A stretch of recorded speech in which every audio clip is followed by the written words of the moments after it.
Welcome back to the PRI show Saturday. And as we are unwinding, it was 1 year ago today, Ida, that you and I got to talk. Ida Zetterstrom, top fuel driver from Sweden, but currently in Finland. Did I get it right? You got it completely right. All right, so you were born in Sweden, but you live on is it a small island? Was I catching that right the other day when we Yeah, talked? exactly. It's a small island between Sweden and Finland. The island is Finnish, but we speak Swedish, so I'm half Swedish, half Finnish. Of course, the title, the subtitle is Top Fuel Driver. You currently have been competing in Sweden on that circuit in a Top Fuel machine. Yeah, I've been running the European Series this year for Runefjeld Motorsport in Top Fuel. Okay, so how many races do you see in competition? What is the series like? And tell us a little bit about the highlight of this 2022 season for you. Yeah, we're usually looking at we have a short series, so usually we're looking at 5 to 6 races. This year, a few of them got cancelled. We're still a little bit suffering from the COVID years we've had. Fallout. But we had 4 races, and then we had a test session and an exhibition run. So I was in the car for 6 events, but it was four during competition. And of those 6, I heard you won a race this year. Yes, I did. I won my first. We runned up in the first event of the year, and then we won the second. And we were managed to set a new European record on the first event of the year. So the first half of our season was really fantastic for us. So Ida, you keep up to speed, of course, with Antron Brown, with Justin Ashley, with all the big names in our sport. Is the Top Fuel machine in Sweden, is it much different, or is it really the same chassis, the same wheelbase, the same components that we see here in the States? Yes, so the cars themselves and like the rule book we run is based on the NHRA. So the car I'm running, it's a McKinley car, and it's actually one that Leah Pruitt was in before me when I was over here. So they are a little older usually than the ones over there, and the main difference, we run them the same, but we use used parts. So what we run, you guys have already run before me. So, taken out of service, it evolves pretty quick. Yeah, but the thing is, we have a lower budget and also a shorter season, so it takes us longer to, get going, developing in the same speed that you guys are doing over here.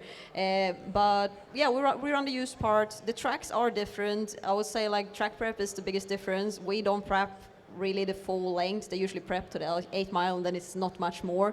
So the cars they're a handful at the top end. They're kind of getting a little loose, so we have to use a little more wing than you guys usually run over here. So, with the downforce and everything, usually we're looking at lower miles per hours than you guys have over here.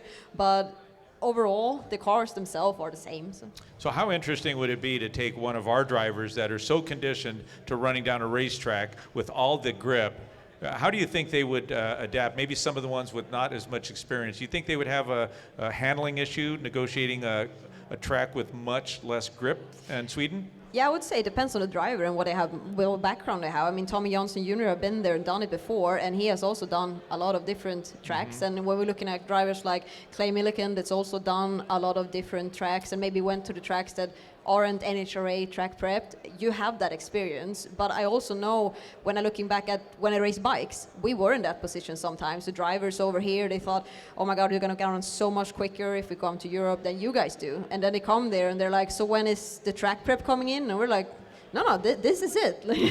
This is what you see is what you get. Yeah, exactly. So Ida, let's talk a little bit about your history in racing. I want to talk a little bit about your competition in bikes, but it didn't really start there. It started in a Top Fuel car, it evolved into bikes, and now you find yourself back in a long wheelbase car? Yeah, starting junior dragsters when I was 8. So I did junior dragster, moved up to Super Comp, and then after Super Comp, I did move over to bikes. I did bikes for a few years, but I've always had my eye on the Top Fuel class. And if you look at it over here, a lot of the drivers go up to the top alcohol classes, but we don't really have that option in the same way over in Europe. Usually we don't have the opportunity to rent a ride, do the few races or do a season to get the opportunity. So you're basically looking at buying a car then.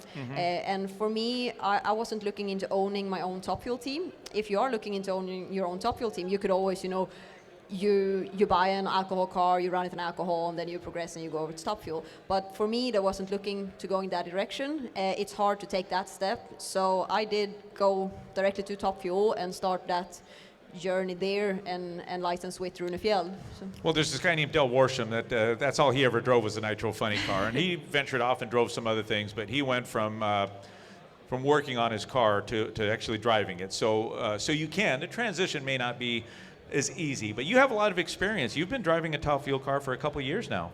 Yeah, well, this was my full first year. Last year I did a licensing part, and I also did an event at the end of the year. But then I think like driving the bikes actually helped me more than I would have thought it did, since they're handful, and I ran the 750 horsepower non-wheelie bar street tire bikes, so they're always a lot going on, and you have to use your quick reactions and always adapt to the surface and so on. And it's a lot of the same mindset as you have in the Top Fuel. So even though I didn't do A Fuel or so on, I was prepared for some of the parts, and I did speak to Anita Mäkelä, for example. She was the current European champion when I was going to license, and I asked her, like, what do you think about the steps going into this? And she did the A-Fuel stuff and everything, and she said that there's really nothing comparing to Top Fuel. Like, when you get into it, Top Fuel is so one of a kind, special, you're gonna have to learn it. So even if you haven't done A-Fuel before, you maybe done other classes, you're just gonna have to learn no matter what. Yes. And that's kind of the approach I took at it. I know I'm new at it, and I knew I surrounded myself with the right guys. Bruno have licensed so many drivers throughout the year. He really knows the process, and the guys are super good at what they do. So I felt like I was in good hands. I never had to think about that part of it, and I think it just set me up to be in the exact right positions. So you, of course, this is no coincidence that you're here at this show. You have all the parts, the pieces, but you have the relationships here. You find the people that you want to connect with to find yourself in a seat in 2023. Is there a chance that we could see you in a dragster in the upcoming season? The plan as it looks right now is to do the full season in Europe and try and add a race or two at the end of the year over here. So that's what I'm trying to do, to be in a car over here next year. I'm not looking at a full season. That's not on my table at the moment. Yeah. Of course, if it would fall on my lap, I would not say no. But as it looks right now, it's a European season, trying to get over here to get my feet wet, to make my season longer, and just make the step to come over here.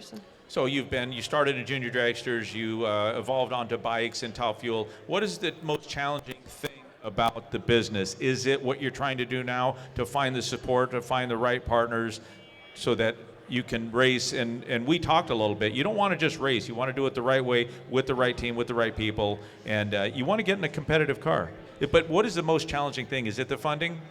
Yeah, it is. And like for me, of course, at the track, when I'm there, I have my crew, I have my guys, but outside of the track, I'm basically a one-man band. So when we're looking at, marketing, content creation, looking at, contracts with sponsors and everything, I do everything myself, and that is a job. Plus, I run my own business and I work full-time at the side. Since this is still my hobby, it is a lot of work. So that's basically the hardest part, trying to get all of that working together, and then find the fundings to get over here and to continue to doing this. That is the hardest part of it, for sure. Well, Ida, it's great to talk with you again. It's always a pleasure, and I can tell you, I've talked to a lot of drivers, and you're very presentable, you're very well spoken, and we look forward to seeing you on the racetrack. Hopefully that will happen in 2023. And how long are you here in town for? Yeah, thank you. That's very nice to hear. I'm here to Monday, so I'm gonna be here for tomorrow. I'm going back to Brownsburg tomorrow, staying going there. to some of the shops. That's where I was going. I was actually there when I came in on Tuesday, and then on Wednesday I went to some of the shops and were a little bit around Brownsburg, and then leaving on Monday again. Well, with your level of experience, when you do have that opportunity, and I think there is a good chance that you will, do you feel that in terms of experience that you are prepared to get in a car, to enter competition, and potentially qualify for one of the fields that we have here in the States? I feel very secure in the car. I felt like I could get into it quicker than I had expected myself. I thought it was going to take longer, but I do feel very good in the car I'm running at the moment.